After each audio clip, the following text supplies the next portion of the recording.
আল্লাহর পয়গম্বর হযরত মুসা আলাইহিস সালাতু ওয়াস সালাম আল্লাহ রাব্বুল আলামিনের সঙ্গে কথাবার্তা বলবেন, এজন্য রওনা হয়েছেন। ওই সময় ইবলিস এসে পেয়ে গেল হযরত মুসা আলাইহিস সালাতু ওয়াস সালামকে। মুসা আলাইহিস সালাতু ওয়াস সালামকে বলে, ও পয়গম্বর,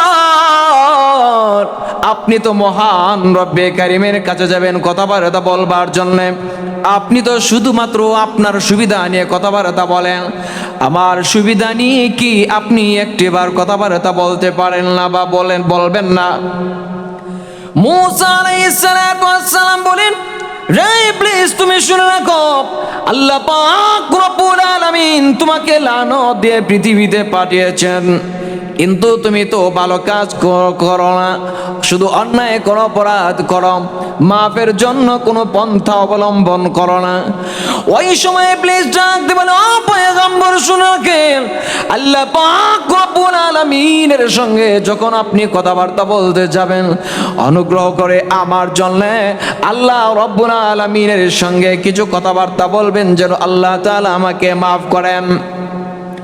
মুসা আলাইহিস সালাতু ওয়াস সালাম খুশি হয়ে গেলেন।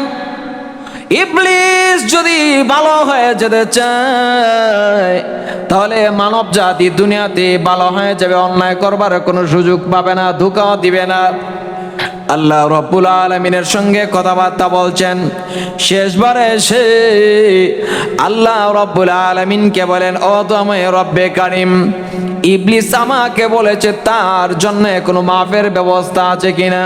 সে তো শুধুমাত্র অন্যায় করে, অপরাধ করে, রাহাজানি করে, এই রকমের মাঝে যে জড়িত।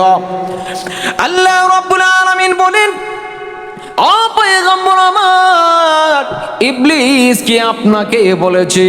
এবার তিনি বলেন, ও তুমি রব্বে কারিম, আমি যখন আসি ওই সময় আমাকে রাস্তায় পেয়েছে ইবলিস, আমাকে বলেছে আপনার কাছ থেকে মাফের কোনো ব্যবস্থা চেয়ে নেওয়ার জন্য।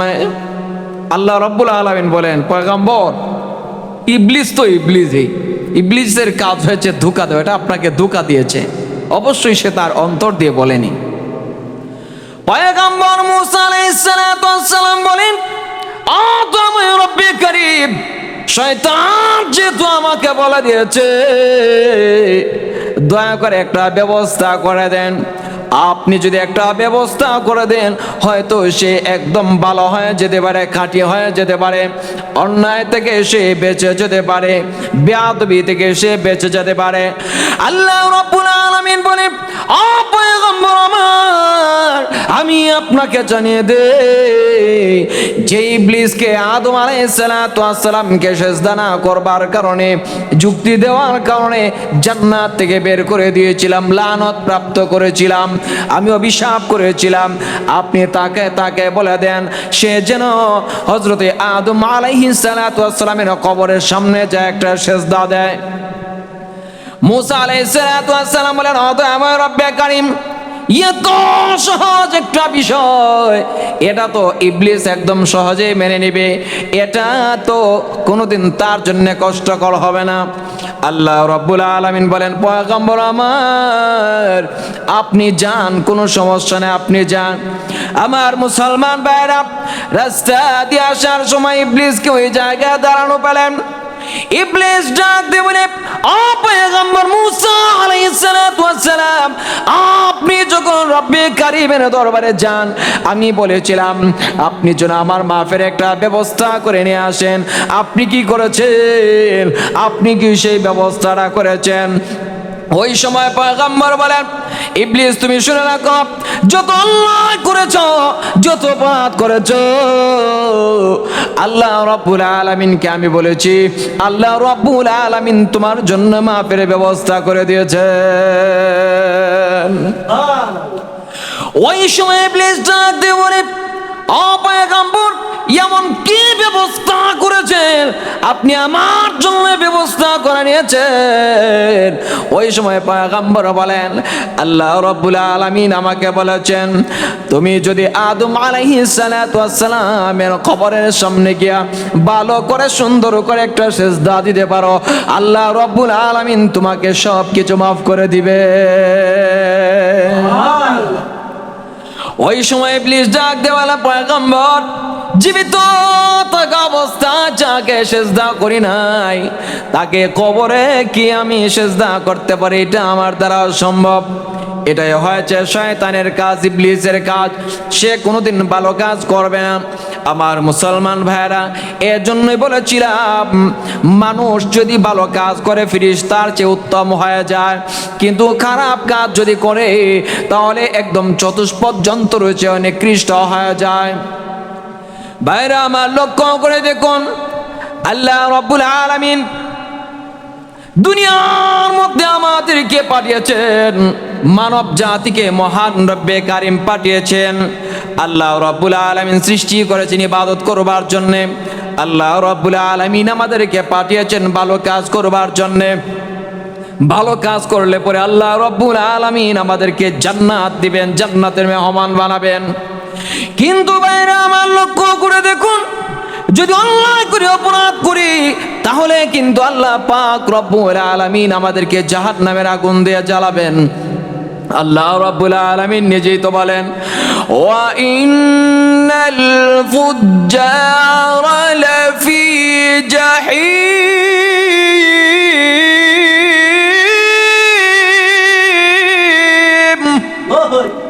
আল্লাহ রাব্বুল আলামিন নিজে তো জানিয়ে দিয়েছেন, অবশ্যই যারা পাপিষ্ট, যারা গুনাহগার, আমি আল্লাহ পাক রব্বুল আলামিন এদেরকে জাহান্নামের আগুন দিয়ে জ্বালাবো।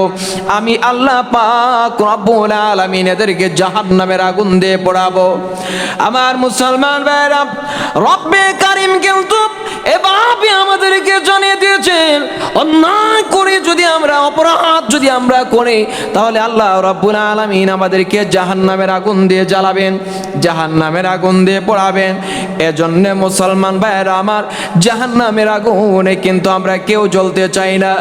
জাহান্নাম এমন একটা জিনিস, জাহান্নাম এমন একটা জায়গা, কেউ কে কোনোদিন মাফ করবে না, কেউ কে কোনোদিন ক্ষমা করবে না। ওই জাহান্নাম এমন একটা আগুন, ওই আগুনের মাধ্যমে আল্লাহ রাব্বুল আলামিন অপরাধীদেরকে জ্বালাবেন।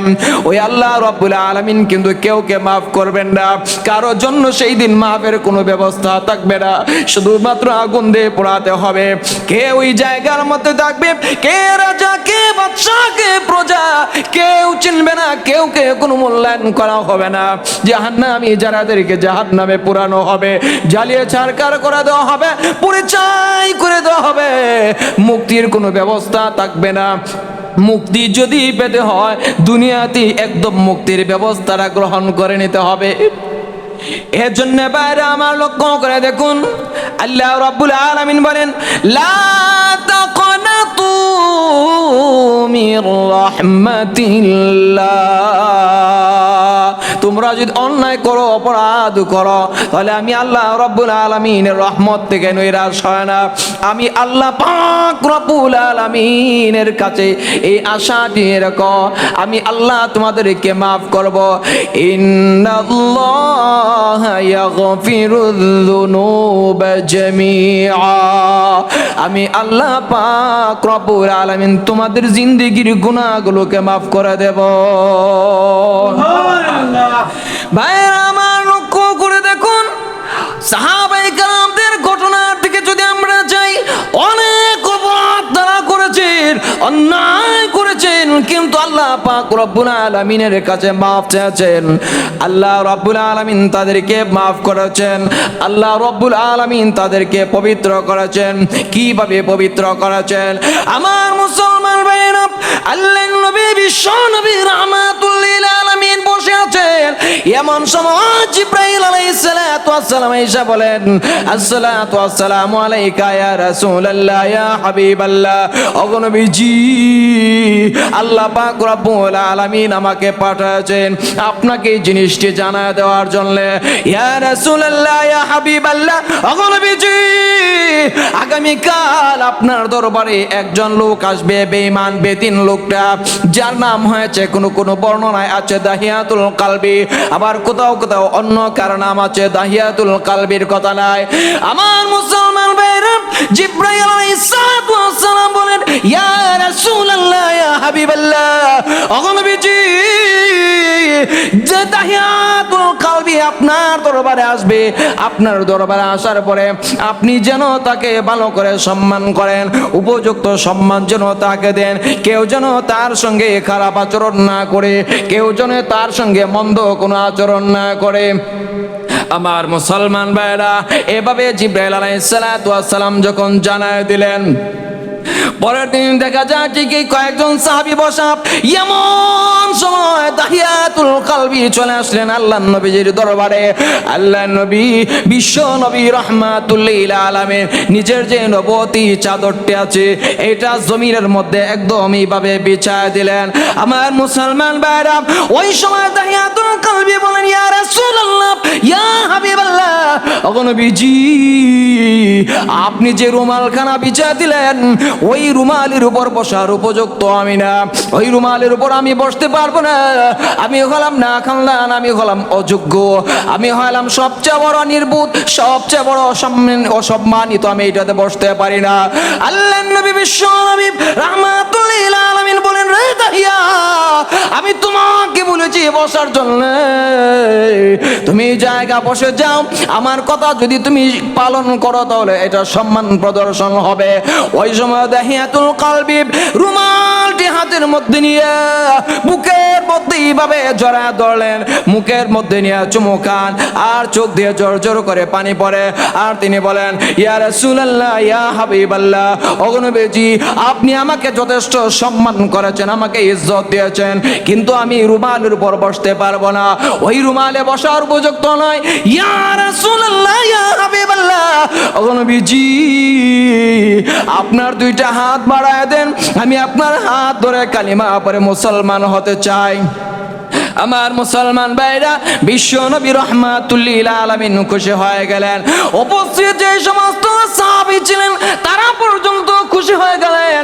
সাহাবীরা বলেন, ইয়া রাসূলুল্লাহ, ইয়া হাবিবাল্লাহ, ওগো বিশ্ব নবী রাহমাতুল লিল আলামিন, আপনার হাত কানা বাড়ায় দেন, হয়তো দাহি আপনার হাত ধরে কালিমা পড়ে মুসলমান হয়ে যাবে। আমার মুসলমান ভাইরা, দাহিয়া কিন্তু ওই সময় হাসে, অন্যান্য সাহাবীরা হাসেন, আল্লাহর নবীজি পর্যন্ত ওই সময় হাসেন। ও মুসলমান ভাইরা আমার, বিশ্ব নবী রাহমাতুল লিল আলামিন নিজের দুইটা হাত যখন বাড়ায় দিয়েছেন, ওই সময় দাহিয়াতুল কলবি একদম দুইটা হাত বাড়ায় আল্লাহর নবীজির হাত ধরেছেন। ওই সময় আল্লাহর নবীজি বলেন, ও দাহিয়া, ঠিক আছে, এখন তুমি কালিমা পড়ো, লা ইলাহা ইল্লাল্লাহু মুহাম্মাদুর রাসূলুল্লাহ সাল্লাল্লাহু আলাইহি ওয়াসাল্লাম। আমার মুসলমান ভাইরা, দাহিয়াতুল কলবি একদম হাত ধরে কালিমা পড়ে মুসলমান হয়ে গেলেন। এইবার আল্লাহর নবীজি খুশি, সাহাবায়ে কেরাম গণ খুশি হয়ে গেলেন। দাহিয়াতুল কলবি রাদিয়াল্লাহু তাআলা আনহু তিনিও খুশি, কিন্তু হাতটা যখন শুধুমাত্র সরালেন, এমন সময় দেখা যায় কান্নাকাটি শুরু করে দিয়েছেন, হাউমাউ করে কান্নাকাটি করেন। দাহিয়ার কান্না দেখে সাহাবীরা আশ্চর্য হয়ে গেলেন। বিশ্ব নবী রাহমাতুল লিল আলামিন তিনি পর্যন্ত আশ্চর্য হয়ে গেলেন। আল্লাহর নবী বিশ্ব নবী রাহমাতুল লিল আলামিন বলেন, রে দাহিয়া, আমি তো তোমাকে মজবুর করি নাই, আমি তো তোমাকে বাধ্য করি নাই কালিমা পড়বার জন্য, আমি তো তোমাকে জোর জবরদস্তি করি নাই মুসলমান হওয়ার জন্য, আমি তো তোমাকে ইচ্ছে করে কালিমা পড়ে মুসলমান বানাই নাই। তুমি আমাকে বলেছো কালিমা পড়ানোর জন্য, তুমি আমাকে বলেছো মুসলমান হওয়ার জন্য। দাহিয়া, তোমার কথা অনুযায়ী আমি তোমাকে কালিমা পড়ে মুসলমান বানালাম, এইবার তুমি কেন কান্নাকাটি করো? আমার মুসলমান ভাইরা, ওই সময় তার কান্না আরো বেশি করে বেড়ে গেল, অজর ধারায় কান্না শুরু করে দিলেন। আল্লাহর নবীজি বলেন, দাহিয়া, কান্নাকাটি বন্ধ করে দাও, কান্নাকাটি বন্ধ করো, আমাকে শুধুমাত্র জানাও তুমি কেন কান্নাকাটি করছো, কেন কাঁদো।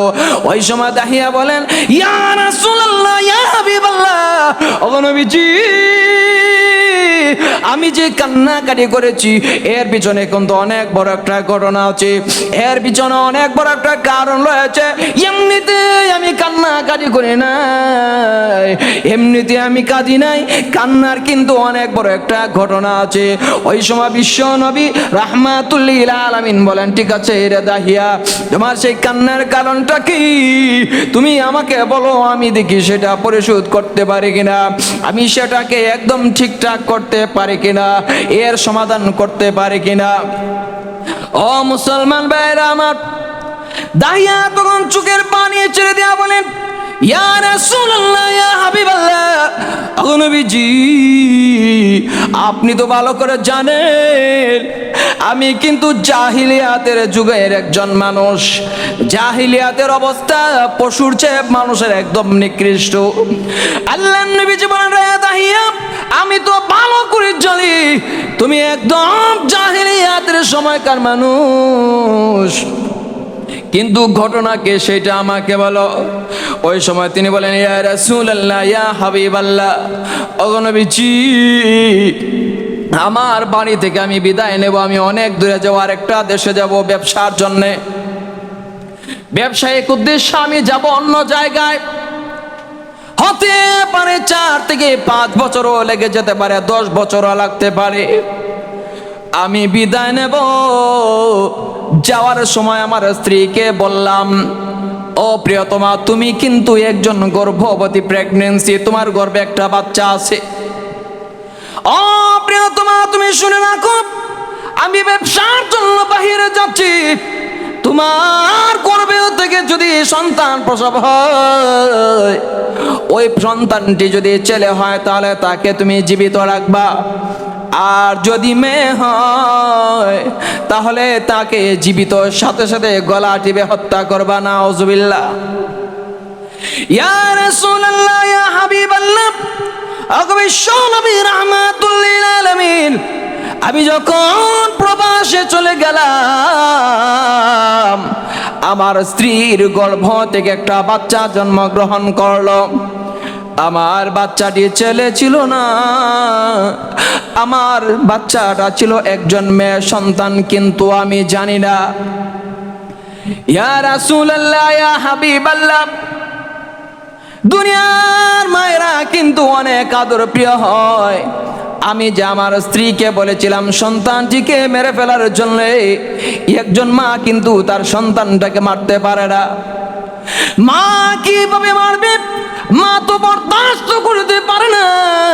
মা গর্ভের মধ্যে যে ব্যথাটা অনুভব করে, প্রসব করবার সময় যেই কষ্টটা, যন্ত্রণাটা সহ্য করে, দুধ পান করানোর সময় যে যন্ত্রণা সহ্য করে, কষ্ট সহ্য করে, এই যন্ত্রণার দিকে যদি তাকায় তাহলে একজন মা কিন্তু সন্তানকে হত্যা করতে পারে না। ইয়া রাসূলুল্লাহ, ইয়া হাবিবাল্লাহ, ওগো নবীজি, আমার সন্তানকে এইদিকে আমার স্ত্রী প্রসব করলেন, লালন পালন করেছেন, কিন্তু আমি বাহিরে চলে যাচ্ছি, আমি বাহিরে অবস্থানও করেছি, আমি জানি না আমার যে স্ত্রীর গর্ভ থেকে একটা মেয়ে সন্তান জন্মগ্রহণ করেছে। ইয়া রাসূলুল্লাহ, ইয়া হাবিবাল্লাহ, ওগো নবীজি, 7 বছর পরে আমি কিন্তু বাড়িতে আসলাম। বাড়িতে আসার পরে দেখি একটা সন্তান আমার স্ত্রীর গর্ভে থেকে জন্মগ্রহণ করেছে। আমার স্ত্রীকে আমি বললাম, ও প্রিয়তমা, তোমার গর্ভে যে বাচ্চা ছিল সেটা ছেলে নাকি মেয়ে জন্মগ্রহণ করেছে? আমার স্ত্রী কিন্তু অন্য কোনো কথাবার্তা বলে না, অন্য কোনো কথা বলে না। ইয়া রাসূলুল্লাহ, ইয়া হাবিবাল্লাহ, ওগো বিশ্বনবী রাহমাতুল লিল আলামিন, আমার স্ত্রী আমার সন্তানটাকে গোপনে গোপনে রাখে, 1 দিন 2 দিন হয়ে গেল, কিন্তু আমার সন্তানটাও তার মাকে বলে আমাকে দেখবার জন্যে, কিন্তু আমার স্ত্রী আমাকে আমার সন্তানটাকে দেখায় না। ইয়া রাসূলুল্লাহ, ইয়া হাবিবাল্লাহ, ওগো নবীজি, আমার প্রিয়তমা স্ত্রীকে বললাম, স্ত্রী আমার, ভালো করে আমাকে জানায় দাও, তোমার গর্ভ থেকে যে সন্তানটি জন্মগ্রহণ করেছিল সেটা ছেলে ছিল নাকি মেয়ে ছিল? ওই সময় স্ত্রী বলে, ও স্বামী আমার, শুনে রাখেন, গোপন করে কোনো কিছু বলে লাভ নাই। আমার গর্ভ থেকে যে সন্তানটি জন্মগ্রহণ করেছে ওই সন্তানটি আর কেউ নয়, ওই সন্তানটি হয়েছে একটা মেয়ে। আমি বললাম, তাহলে তুমি মারলে না কেন, তুমি মারলা না কেন? আমার মুসলমান ভাইরা, আমার স্ত্রী তখন বলে, ও স্বামী আমার, শুনে রাখেন, আমি একজন মা, আমি কিন্তু একজন গর্ভধারিণী মা, আমি সন্তানটাকে জন্ম দিয়েছি, আমি হত্যা করতে পারি না। ও স্বামী আমার, গর্ভের মধ্যে যথেষ্ট পরিমাণের কষ্ট করেছি, গর্ভের মধ্যে থাকা অবস্থা যথেষ্ট পরিমাণের যন্ত্রণা কাতরিয়েছি। ও স্বামী আমার, শুনে রাখেন, আমার সন্তানটাকে যখন প্রসব করেছি যেন মরে যাই এমন অবস্থা ছিল। শেষ পর্যন্ত আমি মরে যাই এমন অবস্থা। আমার সন্তানটার দুইটা চক্ষু যখন দেখেছি, আমার যত দুঃখ বেদনা ছিল সকল দুঃখ বেদনা মুহূর্তের ভিতরে একদম ভুলে গেছি। একজন মা সন্তানকে হত্যা করতে পারে না, সন্তানকে মারতে পারে না, স্বামীকে একদম বলে দিলেন। ওই সময় স্ত্রী বলেন, ও স্বামী আমার, শুনে রাখেন, আমার সন্তানটাকে যখন আমি চেয়েছি মারবার জন্য, হত্যা করবার জন্য, আমি চেয়ে দেখি গো আপনার চেহারা হুবহু একদম আমার মেয়েটার মতো, আপনার চেহারা আমার মেয়ের মধ্যে একদম ফোকাস করেছে। ও স্বামী আমার, শুনে রাখেন, আপনার পুরোটা গড়ন একদম আমার মেয়ের চেহারার মধ্যে বাসে। আমি যখন মারতে চেয়েছি, আমি দেখি আমার মেয়ের চেহারার মধ্যে আপনার চেহারা একদম বাসে। এর জন্য আপনার চেহারা আমার মনে হওয়ার সাথে সাথে আমি আর তাকে আক্রমণ করতে পারিনি, আমি আর তাকে মারতে পারিনি। ও স্বামী আমার, ভালো করে শুনে রাখেন, আমার স্বামী আমার এই মেয়েটাকে যখন আস্তে আস্তে করে বড় করলাম, সামান্য বড় হওয়ার পরে 2 থেকে 4 বছর হওয়ার পর আমার মেয়েটা রাস্তায় যায়, মাঠে যায় খেলাধুলা করবার জন্য, অন্যান্য মেয়েদের সঙ্গে খেলাধুলা করে। একদিন এসে বলে, মা গো, ও মা, শুনে রাখেন, সন্তান যারা অন্যান্যরা আমার বয়স্ক মেয়ে যারা আছে, ওরা দেখেছি সন্ধ্যাবেলা তাদের বাবারা নিয়ে আসে মাঠ থেকে, সন্ধ্যাবেলা তাদেরকে কুলে করে নিয়ে আসে, সবাই কুলে উঠে আসে, কিন্তু আমার মতো মেয়ে আমি কিন্তু কোনো বাবার কুলে উঠতে পারি না। আমার যে বাবা নাই, আমার বাবা কোথায় আপনি কি বলবেন? আমারও তো মনটা আছে আমার বাবার কোলে উঠতে চাই, আমার বাবার কোলে ধরে আঙ্গুল ধরে ধরে আমিও কিন্তু হাঁটতে চাই। ও মা, আপনি কি আমার বাবার সংবাদ দিবেন না? আমার বাবা যদি দুনিয়ায় না থাকে তাহলে কোথায় শুয়ে আছে এই সংবাদটা কমপক্ষে আমাকে দেন, আমি আমার বাবার শোয়ার জায়গাটা দেখে আসি। আমার মুসলমান ভাইরা, মা চোখের পানি ছেড়ে দিয়া কান্দে, মা চোখের পানি ছেড়ে দিয়া কান্দে, বুকের মধ্যে জড়া ধরে, মা গো, তোর বাবার কথা তোকে আর বলতে পারবো না, তোর বাবার সংবাদ আমি তোকে দিতে পারবো না। মা কিন্তু বাবা যে আছে জীবিত এটাও বলতে পারে না।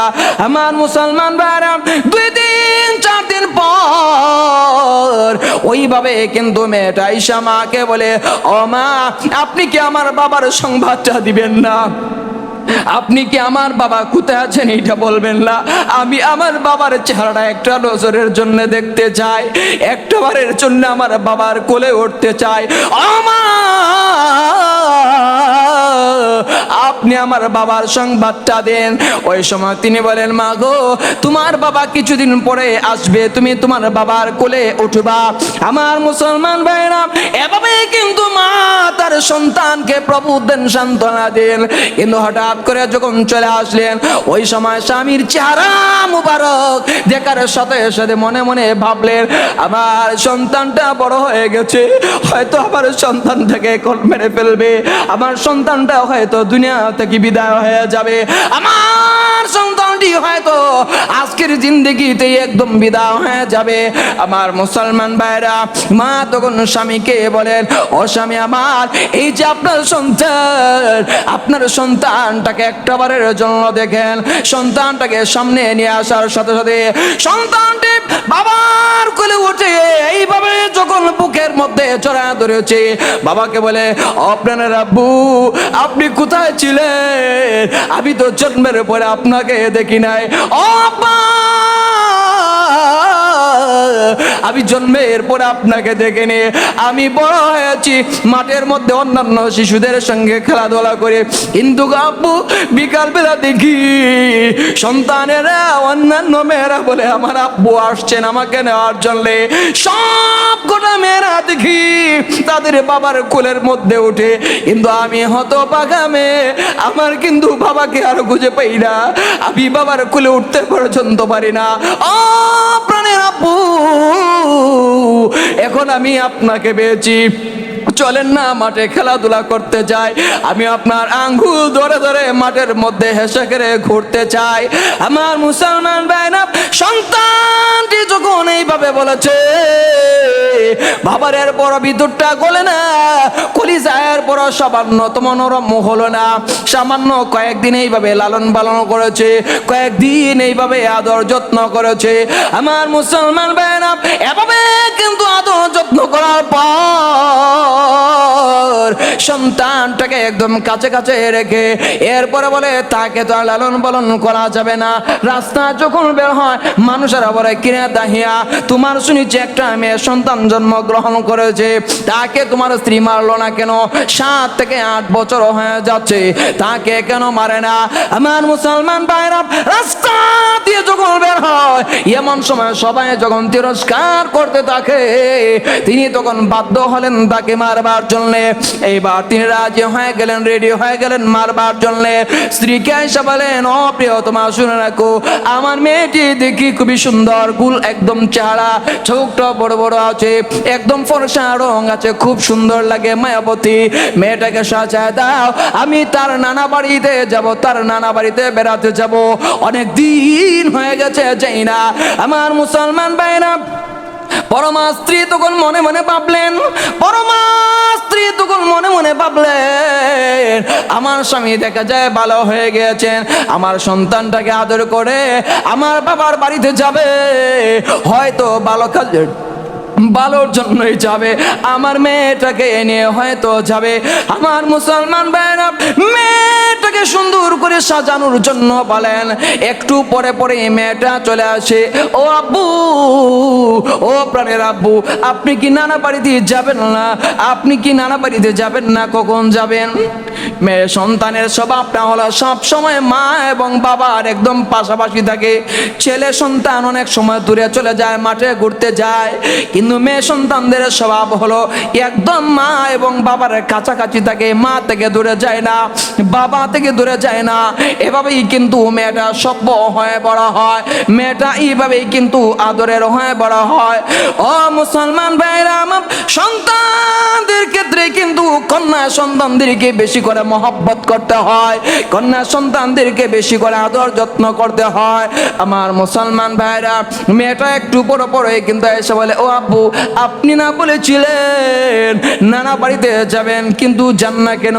কখন যাবেন আমাকে বললেন, আমি রেডি হব, আপনার সঙ্গে আমি সুন্দর করে প্রস্তুতি নিয়ে যাব, যেন আমার কারণে আপনার কোনো দুর্নাম করতে কেউ না পারে। আমার মুসলমান ভাইরা, দাহিয়ার এরপরও সামান্যতম কষ্ট ভিতরে অনুভব হয় না, এরপরও কিন্তু তার মন গলে না। আমার মুসলমান ভাইরা, দাহিয়া এক পর্যায়ে ওই মেয়েটাকে রেডি করে নিলেন, প্রস্তুত করে নিয়ে একদম রওনা হয়ে গেলেন। আমার মুসলমান ভাইরা, রাস্তা দিয়ে যাচ্ছেন, এমন সময় মেয়েটা বলে, ও প্রাণের আব্বু, আপনি কোন দিকে যাচ্ছেন? এই দিকে তো নানা বাড়ি না, নানা বাড়ির রাস্তা হয়েছে অন্য দিকে, আপনি যেই দিকে যাচ্ছেন এই দিকে হয়তো দূর হবে, আপনার কষ্ট হবে, এই দিকে আপনি যেন না, যেই দিকে তাড়াতাড়ি হয় দ্রুত দ্রুত হয় এইদিকে আপনি চলেন। ও মুসলমান ভাইরা আমার, বাবা সামান্যতম কোনো কথা বলে না। বাবা তখন মেয়েটাকে নিয়ে রওনা হয়ে গেছেন। বাবা মেয়েটাকে নিয়ে পাহাড়ের দিকে যাচ্ছেন, মরুভূমির দিকে যাচ্ছেন। ও মুসলমান ভাইরা আমার, রুদ্রে যখন চেহারাটা একদম ঘেমে যায়, একদম ঘাম ঘাম ঘাম ভাব হয়ে যায়, ওই সময় মেয়েটা বলে, ও প্রভু, আপনার চেহারাটা সামান্য মাটির দিকে একটু ধাবিত করে নুয়ে দেন, আমার ওনার আঁচল দিয়ে আপনার চেহারা ওয়ার্গের ঘামটাকে মুছে দিতে চাই। আমার মুসলমান ভাইরা লক্ষ্য করে দেখুন, ওই সন্তানটা এইভাবে বাবাকে বলে, এরপরও সামান্যতম দয়া হয় না, সামান্যতম কোনো কষ্ট লাগে না। আমার মুসলমান ভাইরা মরুভূমির মধ্যে চলে গেলেন। গর্ত যখন খনন করা শুরু করেছেন, গর্ত খনন করেছেন, এমন সময় মেয়েটি ডাক দিয়ে বলে, ও প্রাণের আব্বু, আপনি যে গর্ত খনন করেছেন, অনেক দিন আপনি সফর করে দেশের বাড়িতে এসেছেন, আপনি গর্ত খনন করবার জন্য আপনি কেন কষ্ট করেছেন? একটা কাজের লোক আপনি কেন নিয়ে আসলেন না? একটা কাজের লোক সামান্য কয়েকটা টাকা নিত, তা যার কারণে আপনার কিছুটা আরাম হতো। ভাইরা আমার লক্ষ্য করে দেখুন, মেয়েটা বাবাকে এভাবে বলছে, তারপরে কিন্তু ওনার ভিতরে সামান্যতম দয়া হলো না। গর্ত খনন করছেন, এমন সময় মেয়েটা এসে বলে, ও প্রাণের আব্বু, শাবলটি আমার হাতে দেন, আমি আপনাকে গর্ত খনন করায় কিছুটা সাহায্য করি, সহযোগিতা করি। আমার মুসলমান ভাইরা, মেয়েটা যখন এইভাবে বলে, কিন্তু না, এরপরও ভিতরটা নরম হয় না, শান্ত হয় না। তিনি গর্ত খনন করছেন, বসে বসে গর্ত খনন করছেন। আমার মুসলমান ভাইরা, গর্ত খনন করার পর যে মুখ থেকে, চেহারা থেকে যখন ঘাম এইভাবে ফোটা ফোটা হয়ে পড়ে, ওই সময় মেয়েটা ওর না চলে এসে বলে, আপু, আপনি এত কষ্ট করছেন, আমার সহ্য হচ্ছে না, আমি বরদাস্ত করতে পারি না। ও প্রাণের আব্বু, আপনার চেহারা মুবারকটা দেন, আমি আমার উনার আঁচল দিয়ে আপনার চেহারাটা মুছে দিতে চাই। এইভাবে ওনার আঁচল দিয়ে পুরনো চেহারাটা মুছে দিল। আর বলে, প্রাণের আব্বু, আপনি এরকম করছেন কেন? আমার হাতে দেন, শাবলটি আমার হাতে দেন, কোদালটি আমার হাতে দেন, আমি সামান্য সহযোগিতা করি। আমি মেয়ে দুর্বল মানুষ, আপনি আমাকে অবহেলা করেছেন, অবহেলার প্রয়োজন নাই, আপনি আমাকে দেন, আমি গর্তটা খনন করি। আমার মুসলমান ভাইরা, এইভাবে মেয়েটা বলছে, কিন্তু না, গর্ত যখন খনন করা একদম শেষ হয়ে গেছে, এমন সময় নিচে ওই মেয়েটার ওড়না দিয়া মেয়েটার দুইটা হাতটাকে বাঁধানো শুরু করেছে, দুইটা পা একদম বাঁধা শুরু করে দিয়েছে। ওই সময় মেয়েটি ডাক দিয়ে বলি, ও প্রাণের আব্বু, আপনি এত কষ্ট করে গর্তটা খনন করেছেন, আপনি আমাকে এত আদর যত্ন করেছেন গো আব্বু, কিন্তু আমাকে ওড়না দিয়ে হাত বাঁধেন কেন? আমার দুইটা পা আপনি বাঁধেন কেন? এর মূল কারণটা কি আপনি কি বলবেন? আমি কি জানতে পারি? আমার মুসলমান ভাইরা, দাহিয়া তখন মুখের মধ্যে এইভাবে চাপা দিয়ে ধরেছেন, জবান থেকে যেন কোনো কথাবার্তা বের না হয়, মুখ দিয়ে যেন কোনো কথাবার্তা বের না হয়, উচ্চারিত না হয়। এইভাবে মেয়েটাকে আস্তে করে এইভাবে রাখতে পারতেন গর্তের মধ্যে, কিন্তু না, লাথি দিয়ে ঘাড়ের মধ্যে লাথি দিয়ে একদম গর্তের মধ্যে ফেলে দিলেন। ওই সময় মেয়েটি ডাক দিয়ে বলে, ও আপনার আব্বু, আমি বুঝেছি আপনি আমাকে মেরে ফেলবেন, আমাকে মাইরেন না গো, আপনি আমাকে মাইরেন না, আপনার কাছে আমি প্রাণ ভিক্ষা চাই, আপনি দয়া করে আমাকে প্রাণে বাঁচতে দেন। দেন। ও আপনার আব্বু আমাকে মাইরেন না, আপনি আমাকে মাইরেন না, আমাকে শুধুমাত্র সামান্য সময়ের জন্য মুক্তি দেন। ও আপনার আব্বু আপনাকে বাবা বলে পরিচয় দেওয়ার কারণে যদি আপনি আমাকে মারতে চান, আমাকে মাফ করে দেন গো। আমি ভবিষ্যতে আপনাকে আব্বু বলে ডাকবো না, আমি কারো কাছে আপনাকে বাবা বলে পরিচয় দেব না। ও আপনার আব্বু আপনার বাড়িতে যাওয়ার কারণে যদি আপনার লজ্জা হয়, শরম হয়, আমাকে মুক্তি দেন, আমি অন্য একটি বাড়িতে যাব। আমার চোখ দিয়ে যেই দিকে রাস্তা দেখি ওই দিকে আমি যাব, অন্য বাড়িতে মানুষের বাড়িতে কাজকর্ম করে খাবো। এরপর আপনার বাড়িতে আমি যাব না, এরপর আপনাকে আব্বু বলে পরিচয় দেব না। আমার মুসলমান ভাইরা, মেয়েটা যখন এইভাবে বলছে তখন তিনি গর্তের ভিতরে ঢুকে বুকের মধ্যে একদম পা দিয়ে একদম চাপা দিয়ে ধরলেন, বুকের মধ্যে বড় একটা পাথর একদম ঢেলে দিলেন। এই জায়গার মধ্যে পাথরটা যখন পড়েছে বুকের হাড্ডিগুলো একদম মরমর করে ভেঙে গেল। ওই সময় মেয়েটি ডাক দিয়ে বলে, ও আপনার আব্বু আমাকে মাইরেন না, আপনি আমাকে মাইরেন না গো, আমাকে প্রাণ বাঁচতে দেন।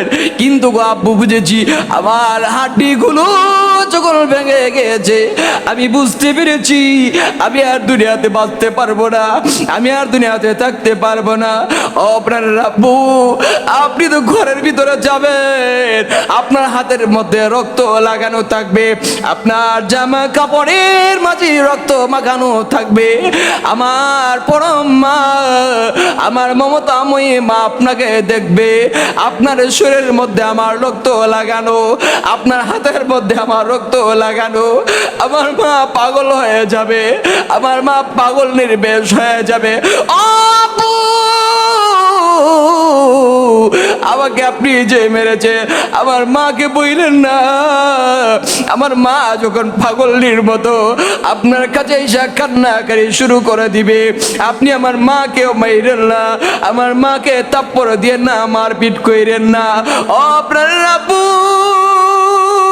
হাড্ডিগুলো ভেঙে গিয়েছে, আমার মুখ দিয়ে রক্ত বের হচ্ছে, এরপর আমি বাঁচতে চাই, আমাকে কি আপনি বাঁচতে দিবেন না? দুনিয়ার কোনো বাবা তো তার সন্তানকে এভাবে মারে না, দুনিয়ার কোনো বাবা তো তার মেয়েটাকে এইভাবে মারতে পারে না, কিন্তু আপনি কেন আমাকে মারছেন? আপনি তো আমাকে যথেষ্ট আদর যত্ন করেছেন। শুনেন গো আব্বু, আমার মনে হয় আমি আর দুনিয়াতে বাঁচতে পারবো না, মেরেই ফেলবেন। তবে আমার একটাই অনুরোধ, আমার মাকে আপনি মাইরেন না, আমার মাকে এর জন্য কোনো কিছু বললেন না। আমি দুনিয়া থেকে চলে যাই, আমার মা আমাকে যথেষ্ট পরিমাণের কষ্টের বিনিময়ে লালন পালন করেছে। আপনার কাছে পাগলটির মতো অনেক কথাবার্তা বলতে পারে, হয়তো আপনার উপর রাগ গুসা উঠালতে পারে, আমার মাকে আপনি মাইরেন না, আমার মাকে আপনি কষ্ট দিয়েন না। আমার মুসলমান ভাইরা, মেয়েটা এভাবে কথাবার্তা বলছে, এরপরও কিন্তু তিনি ওই যে দাহিয়া সামান্যতম কলিজা টানলা হয় না, নরম হয় না, অন্তর সামান্যতম গলে না। আমার মুসলমান ভাইরা এভাবেই যখন কথাবার্তা বলছে, আমার মুসলমান ভাইরা এভাবে যখন সন্তানটা বলছে, এরপরে একদম মাটি চাপা দিয়ে শেষ করে দিলেন, মাটি চাপা দিয়া দুনিয়াতে একদম বিদায় করে দিলেন। বাড়িতে আসছেন এমন সময় দেখা যায় তিনি শুধুমাত্র কানের মধ্যে আসে, ও আব্বু আমাকে মাইরেন না গো, আমাকে আপনি মাইরেন না, আমাকে মাইরেন না, এভাবে শুধুমাত্র কথাবার্তা বলছে। ও মুসলমান ভাইরা আমার, মেয়েটা যখন এইভাবে কানের মধ্যে শুধুমাত্র আওয়াজ আসে, আপনার আব্বু আমাকে মাইরেন না গো, আমাকে আপনি মাইরেন না, এরপরে দেখা যায় বাড়ির দিকে যাচ্ছেন, মনে মনে চিন্তা করেন আরে কি করলাম, বাড়ির ভিতরে শুধুমাত্র ঢুকেছেন, ওই দিকে পেরেশান হয়ে আছেন, একদম পেরেশান হয়ে আছেন, ঘরের ভিতরে শুধুমাত্র প্রবেশ করেছেন। এমন সময় স্ত্রী আয়েশা বলেন, ও স্বামী আমার, আপনিটা আমার বাবার বাড়িতে গিয়েছিলেন আমার সন্তানটাকে নিয়ে, কিন্তু আমার সন্তানটা কই? দেখেন শরীরের মধ্যে একদম রক্ত লাগানো, হাতের মধ্যে একদম রক্ত লাগানো। আমার মুসলমান ভাইরা পাগলের মতো হয়ে গেলেন। স্বামীকে আয়েশা বলেন, ও স্বামী আমার, আমার বুঝবার বাকি নাই, আপনি যে আমার সন্তানটাকে মেরে ফেলেছেন, আমার কলিজার টুকরা আদরের দুলালিকে আপনি মেরে ফেলেছেন। আপনি এমন কাজটা কেন করলেন? আপনি কেন এমন কাজটা করলেন? আমার মেয়েটাকে মেরে ফেললেন, আমাকেও মেরে ফেলেন, আমাকেও মেরে ফেলেন, এইভাবে কথাবার্তা বলছেন। ও মুসলমান ভাইরা আমার, এভাবে যখন কান্নাকাটি করে, এবার তিনি রাতের বেলা যখন ঘুমাতে গেলেন, রাতের বেলা ঘুমাতে যাবেন এমন সময় দেখা যায় কানের মধ্যে কি যেন একটা আওয়াজ আসে, ও আব্বু আমাকে মাইরেন না গো, আপনি আমাকে মাইরেন না। এভাবে শুধুমাত্র কানের মধ্যে আওয়াজ আসে, ঘুমাতে পারে না, চলতে কোনো জায়গায় বেড়াতে যায়, এই জায়গার মধ্যে এইভাবে আওয়াজ আসে কানের মধ্যে। শেষ